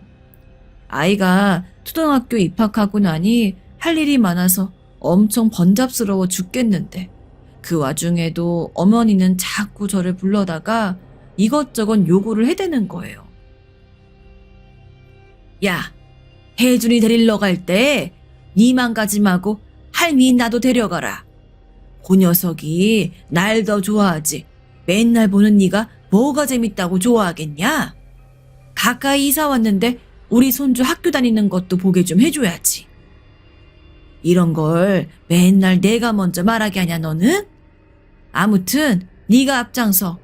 나도 학교 구경이나 해보자. 이때 저는 파트타임으로 하고 있는 일이 있어서 안 그래도 정신이 없었고, 아는 동생이 근처에서 카페를 하고 있기 때문에 잠깐 맡겼었거든요. 어차피 제가 가는 것도 아닌데 어머니는 자꾸 고집을 부리시는 거예요. 계속 본인이 가겠다고 고래고래 난리를 치시니 어쩔 수 없이 동생한테는 그날 오지 말라 하고 어머니께 학교 앞에서 기다리시라 했어요. 전 도저히 이를 뺄 수가 없는 상황이었고요. 근데 그날 일어났던 일을 생각하면 아직도 골머리가 아프고 아찔해요. 솔직히 저도 그쯤이면 다 컸다고 생각했으니 뭐 부모랑 신호가 안 맞아서 헷갈릴 일이 있을까 했거든요. 하물며 할머니가 와 있으니 문제가 있겠냐 싶었고요. 근데 글쎄 어머니가 이날 제대로 사고를 쳐버리신 겁니다. 본인이 12시 40분까지 아이를 데리러 간다고 해놓고 그 앞에 있는 시장에서 한눈을 팔다가 그만 시간을 훅 넘겨버린 거예요. 애는 그 추운 날 교문 앞에서 계속 서성이면서 맨날 오던 카페 이모가 오는 줄 알고 기다리고 있었는데 말이에요. 보다 못한 보안관 선생님이 안으로 데리고 들어가셔서 왜 엄마 안 오시냐고 거듭 물으셨고 결국 저한테 전화가 걸려왔고요. 이때 저는 듣고 너무 놀라서 결국 직장에 말을 하고 그대로 택시를 타고 학교로 날아왔어요. 왜냐면 아무리 전화를 걸어대도 어머님 받지 않으셨거든요. 알고 보니 그때 무슨 떡집이니 어디서 수다를 떨고 계시느라고 진동 소리도 못 들으셨더군요. 이날 전 다다다 뛰어 들어갔고 추운 날에 머리며 귀며 다 차갑게 얼어있는 아이를 확 끌어안았어요. 이때 얼마나 화가 나는지 일단 애를 데리고 들어온 다음 몸을 녹이게 하고 어머니한테 전화해서 저 같지 않게 소리를 냅다 질렀어요. 어머니, 혜준이 데리러 오신다면서요. 어머니 오신다면서 일부러 아는 동생도 오지 말랬는데 얘가 이 추위에서 얼마나 떨었는지 아세요? 교문 앞에 가보니 얘만 덜렁 있었다고요. 그런데 어머니는 솔직히 제가 며느리고 본인이 시어머니이고 이걸 다 떠나서 자기 손주 할머니면 적어도 미안한 거 조금은 알아야 되는 거 아닌가요? 아니 어떻게 된 게 자기 잘못을 인정하는 법이 없는 거예요. 적반하장도 분위기 봐가면서 해야지. 이날 어머니랑 대판 싸우고 너무 열받아서 들어 누웠어요. 이게 어디서 쌍심지를 켜고 달려드냐? 혜준이 고생한 건 딱하지만 네가 몇 번이고 나한테 전화를 해서 알렸어야 할 거 아니야. 내 나이가 몇인데 어디 그런 거 일일이 다 기억하냐고. 내가 네 비서도 아니고 무슨 상점 마냥 머리 꼭대기에서 시키고 앉았어? 됐고 혜준이나 바꿔봐. 어머니 정말 이러실 거예요? 어쩜 그렇게 아무렇지 않으실 수 있어요? 전 이쯤부터 진심으로 어머니에게 분노 정도가 아닌 혐오 그 이상의 감정이 일어나기 시작했습니다. 이때 분노가 일면서 주먹으로 싱크대를 막 내려쳤고 주먹진 손 뼈대 위로 멍이 들었는데 그 아픔도 대강 넘길 정도더군요. 전화도 어머니가 뭐라고 하건 말건 듣기 싫어 대강 끊어버렸어요. 이전과 달리 반항 모드로 가게 된 제 모습이 당황스러웠는지 어머니는 같이 살고 있는 신우이에게 뭐라 또 하소연을 징그럽게 했나 봐요. 결국 신우에게 전화가 걸려왔어요. 근데 이 말을 듣고 있으니 진짜 이것들이 세트로 미쳤나 생각이 들더군요. 언니, 아무리 그래도 그렇지. 우리 엄마가 말하고 있는데 전화를 끊어버리는 게 어딨어요? 우리 엄마 성격 뭐 같은 거 언니도 알잖아요. 그걸 알면 언니도 좀 맞춰줄 것이지. 노인네 등살 그것도 안 받아주고 막 대들면 어떡하냐고요. 괜히 며느리랑 시어머니인 거 아니잖아요. 그럼 윗사람한테 좀 져주는 척도 하고 역정도 들어주고 그래야 서로 얼굴 보기 편하죠. 언니 위치를 알아야 해요. 언니가 며느리인데 이번엔 언니가 너무 심했어요. 내가 엄마한테 말할 테니까 언니가 이따 뭐라도 사들고 와서 사과를 하던지 해요. 알았죠? 이 정도면 잘못은 그들에게 있는 게 아니라 저한테 있는 게 분명했어요. 그렇잖아요. 제가 처음부터 광기를 부리고 막 다 내던지는 성격이었으면 어머니나 신우가 감히 저런 소리를 할 수 있었을까요? 이때 저는 신우의 말이 다 끝나기도 전에 전화를 끊어버렸고 그대로 친정엄마한테 전화를 걸었어요. 엄마, 나 진짜 못 참겠어. 어떻게 할머니가 돼가지고 손주를 잃어버렸는데 며느리한테 미안하단 말 한마디를 안 해? 지금 신우까지 전화해가지고 나한테 지네 엄마한테 사과하라 말아야. 내가 왜 사과를 해야 돼? 나 진짜 이 집 인간들이랑 못 살겠어. 다 내 잘못인 거지? 남편이랑 결혼한 내 잘못이라고 말을 해봐 빨리. 엄마도 속이 뒤집어지셨지만 그래도 거의 이성을 잃어버린 제가 좀 걱정스러우셨는지 일단은 달래시더라고요.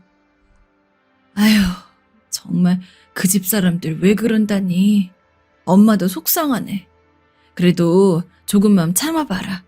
응? 조금만. 솔직히 저도 마흔이 다 돼가지고 친정엄마한테 엉엉 울면서 이렇게 하소연을 하고 있자니 제 모습이 정말 너무 비참했어요. 이때 완전히 기력을 소멸한 뒤에 그냥 애 밥부터 차려주고 전 멍하니 앉아 있었어요. 이날 어머니 때문에 일을 중간에 펑크내버려서 일거리를 집으로 싸들고 왔는데 도저히 손댈 마음이 안 나더라고요. 그러면서 그 자리에 없는 남편까지 징글징글하게 싫어져서 혼자 속을 억누르고 있었어요. 나중에 남편이 전화를 했는데 이미 상황을 한바탕 들었나 봐요. 근데 진짜 이날이 날이긴 했나 봐요. 모든 게 어쩜 그렇게 다 저를 열받게 만드는 구조로 딱딱 맞춰 들어가는 걸까요? 결국 이날 전 그간 어떻게 이렇게 참고 살았는지 납득이 안 갈 정도로 나중에 목이 쓰려 아플 정도로 큰 싸움을 벌였어요. 당신 지금 그걸 말이라고 해? 어머니랑 아가씨 이리로 온다고? 왜? 와서 뭐하게? 당신이 오라고 했어? 이 집에 당신만 살아? 당신이 뭔데 오라고 허락을 해? 남편은 이 와중에 계속 저보고 워워 진정하라면서 달래려 드는 거예요. 여보, 흥분하지 말고 좀 참아봐. 내가 지금 족발이랑 이것저것 사갖고 가니까 이때 해옥이랑 엄마랑 맛있는 거 먹으면서 풀어. 응? 가족끼리 얼른 풀어야지. 그런 거 계속 꿍하게 있으면 안 되는 거야. 내가 중간에서 도울 테니까 얼른 풀자. 그러면서 제가 답할 틈도 없이 전화를 끊어버렸어요. 이때 가슴이 마구마구 쿵쿵거리면서 얼굴이 벌개지고 등 쪽에서 땀이 쭉 흐르는데 사람이 애지간히 스트레스를 받고 못 견딜 정도가 되면 몸도 엉망진창이 되나 봐요. 그런 와중에 누가 자꾸 문을 발로 뻥뻥 토댔는데 솔직히 안 봐도 뻔하더라고요. 어머니랑 신우였어요. 제가 숨을 한번 아주 대차게 들이쉰 다음 누군지 묻지도 않고 문을 열었어요. 들어서자 어머니는 현관에 딱 서서는 저를 죽일 듯이 노려보시더군요. 야, 비켜. 내가 내 아들 집에 왔는데 똥 씹은 얼굴로 볼 거냐? 이리 나와. 이러면서 제 어깨를 탁 밀치고 들어가는데 뒤에서 찌찌거리며 따라 들어가는 신우까지. 진짜 그놈의 뒤통수만 봐도 피가 끓어오르더라고요. 정말 애지간한 정도의 화가 아니고 전 이때 여차하면 정신 다 놔버리고 일을 저지를 수도 있겠다 싶었어요. 심지어 어머니는 그 와중에 잠바를 벗어서는 저한테 퍽 소리가 나도록 떠넘기고 소파에 냅다 들어 눕더군요. 그러면서 계속 제 아들을 부르는 거예요. 혜준아, 이리 나와봐라. 할미 왔어. 빨리 나와서 인사해 얼른. 우리 토끼 얼른 나와봐라. 전 속의 불이 좀처럼 꺼지질 않는데 그 와중에 또 남편이 헐레벌떡 들어왔더군요. 엄마 왔어? 혜옥이도 왔네. 자, 다들 얼른 식탁 가서들 앉아. 먹자. 그러면서 식탁 위에 족발이니 뭐니 이것저것 확 늘어놓고 코에 고기 냄새가 확 찔러오더군요. 못마땅한 얼굴로 전 허리를 짚고 서 있는데 이 인간들은 먹는 거에 환장한 마냥 냅다 식탁으로 달려들어선 자리에 앉는 거예요. 분위기상 앉기는 해야 할 것 같았는데 그 자리에서 어머니는 또 재벌은 못 준다고 막말을 하시더군요. 허나 저는 이날 된통 벼르고 있던 날이었고 그냥 넘어가고 한두어 달 뒤에 본다고 해도 반드시 뒤엎을 정도의 분노였어요. 그런데 당일날 이렇게 쳐들어와서 저를 자극하시다니요. 뒤도 볼 거 없이 저도 확 물어버렸어요. 진짜 눈에 아무것도 안 보이더라고요. 야, 너 이 기회에 버르장머리 좀 고쳐. 알았어? 낮에도 그게 뭐냐? 노인네한테 부탁을 했으면 네가 분위기껏 알아서 계속 알려주고 가라 했어야지. 이게 지 잘못은 생각도 안 하고 고래고래 소리만 질러가지고. 네가 그래가지고 무슨 자식을 가르치겠냐. 혜준이 애미 될 자격이 있어 니가? 게다가 어른이 말을 하고 있는데 전화를 끊어? 야, 대답 안 하냐? 이제는 저보고 엄마 자격이 있니 없니 자기 잘못은 쏙 빠뜨리고 아주 거만한 표정으로 말하더군요. 전 대답도 안 하고 그냥 노래만 보고 있었어요. 그랬더니 답답하다며 갑자기 상을 막 젓가락으로 팍팍 쳐대면서 대뜸 부르는 거예요. 야, 대답 안 하냐고. 벙어리냐? 바보 천치야? 이게 보자 하니까? 전 완전히 뚜껑이 열려버려 나오는 대로 뱉어버렸어요. 왜? 뭐 어쩌라고? 제 말에 일제히 이 집 인간들은 눈이 튀어나올 듯 저를 보더군요. 남편이며 신우며 저보고 미쳤냐고 하는 거예요. 당신 왜 이래? 미쳤어? 어머니한테 뭐라는 거야? 전 냅다 남편에게 괴성을 지르며 따졌어요. 미쳐? 누가 미쳐 지금? 너 지금 네 엄마가 나한테 하는 말 듣고도 그딴 말이 입에 나오냐? 너 진짜 이혼할래? 내가 참고 참아주니까. 뭐? 지금 네 엄마가 나보고 바보 천치라고 한 거 안 들었어? 남편은 와중에 일어나서 저한테 좀 가만히 있어 보라고 발을 대뜸 잡는데 그 모습에 뭘 안도했는지 어머니는 잠깐 놀랐던 눈을 추스르고 다시 또 작게 중얼거리는 거예요. 아니 저게 진짜 불쌍한 년이라 참고 내가 참아줬더니 기가 막혀서. 전 이때 머리에서 번개가 스치는 것 같았어요. 뭘 더 두고 보겠어요. 남편 팔을 획 뿌리치고 다다다 폭주해버리게 되었습니다. 야, 이 노인네야. 너 말야. 너나 곱게 쳐늙어. 뭐 불쌍하냐? 말 어지간히 상스럽게 하는 거 참고 봐줬더니 진짜 수준 더러워서 못 살겠네. 다 꼴 보기 싫으니까 싹 다 꺼져. 방에서는 아들이 놀래서 뛰어나왔고 전기라도 통한 듯 멍청하게 얼어있는 그 새 인간을 놔두고 전 안방으로 들어와 버렸어요. 그런데 잽싸게 신노가 냉큼 들어와서는 절 붙잡고 늘어지더군요.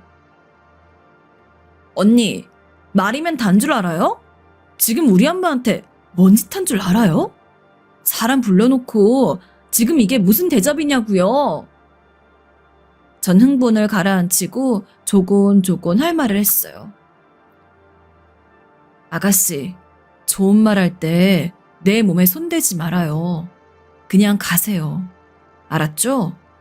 여기 아가씨 오빠만 사는 집 아니고 아가씨 올케네가 거의 10분의 8은 부담하고 산 집이거든요. 그리고 내가 안 불렀어요. 말장난 할래요 지금? 저 아가씨랑 개싸움하기 싫으니까 그대로 밖으로 나가요. 뭔 말인지 알죠? 신호는 여지껏 제가 이렇게 완전히 미친 사람처럼 들이받는 걸 본 적이 없어 그런지 분해 죽겠다는 얼굴을 하면서도 대강 나갈 채비는 하더군요. 그렇게 해서 후다닥 어머니와 신우는 나가버리고 남편은 저한테 화가 끝까지 나서는 말을 하는 거예요. 수영아, 아무리 그래도 그렇지. 너 우리 엄마한테 말버릇이 그게 뭐야? 이 말이 정말 징글징글하게 들리더군요. 전 이제 이것도 끝이란 생각으로 받아쳤습니다. 당신, 그놈의 아무리 그래도 그렇지. 이게 얼마나 사람 잡았던 건지 알아? 내가 당신 하나만 보고 결혼했고 당신이 봐도 심할 정도였던 대접들 참고 있어주니까 뭐 맨날 밟고 굴려도 되는 지렁이로 보이냐? 내가 똑같이 말할게. 아무리 그래도 그렇지 시어머니가 며느리한테 저 따위로 해도 된다는 법이 어딨어? 왜 그건 못 보는 거야? 억지로 눈 감고 안 보는 거 아니야? 그래놓고 뭐 나보고 참고 잘 지내보라고? 야, 너나 실컷 니네 엄마 참고 살아. 난 더 이상 안 해. 못해. 구구절절 틀린 말이 하나도 없는 제 얘기를 듣고 남편은 그대로 거실로 나갔고 전 이때 중대한 결심을 했어요. 정말이지 이렇게 확고한 결심이 든 적이 없었고 이젠 멈출 수가 없었어요. 그날 밤부터 강력하게 이혼을 준비하고 또 준비했고 그 과정 사이사이 말 같지도 않고 지저분한 꼴을 더 보긴 했지만 끝내 성공하게 되었습니다. 그간 애 때문에 참은 것도 만만치 않은데 애를 위해서라도 제가 이렇게 참고만 있는 건 좋을 게 없는 것 같아요. 남편은 자기가 왜 이혼을 해야 되냐며 화도 냈다가 어르기도 했다가 별의별 쇼를 다 했지만 전 그간 수년의 경험을 미루어 생각해 본 결과 그냥 그대로 썩둑 관계를 잘라버리게 되었어요. 다시는 그놈의 말장난, 알 거 다 알면서 지네 가족에 흡수되게 하고 떠받들게 하려는 그 노름질에 놀아나고 싶지 않거든요. 뭐 어머니는 지금 몸져 누워서 제발 손주라도 볼 수 있게 해달라고 한다는데 어림도 없어요. 그렇게 죽자 살자 사랑하는 손주 어미를 신발짝도 못하게 무시해놓고 어디 감히 저런 소리를 하나요. 적어도 제 숨이 붙어있는 한은 절대 보여주지 않고 살 겁니다. 애도 지 엄마한테 막말한 할머니 보고 싶지 않다고 하니 특별히 어려울 것도 없는 얘기예요. 이제 저도 좀 편해지고 싶습니다. 여러분들은 제 마음 이해해 주실 거라고 생각합니다. 지금까지 사연 들어주신 분들 저 잘한 거 맞죠? 제 화도 풀 겸 사연 보내보았는데 여러분들의 따뜻한 위로가 듣고 싶네요. 지금까지 들어주신 분들 모두 감사드립니다.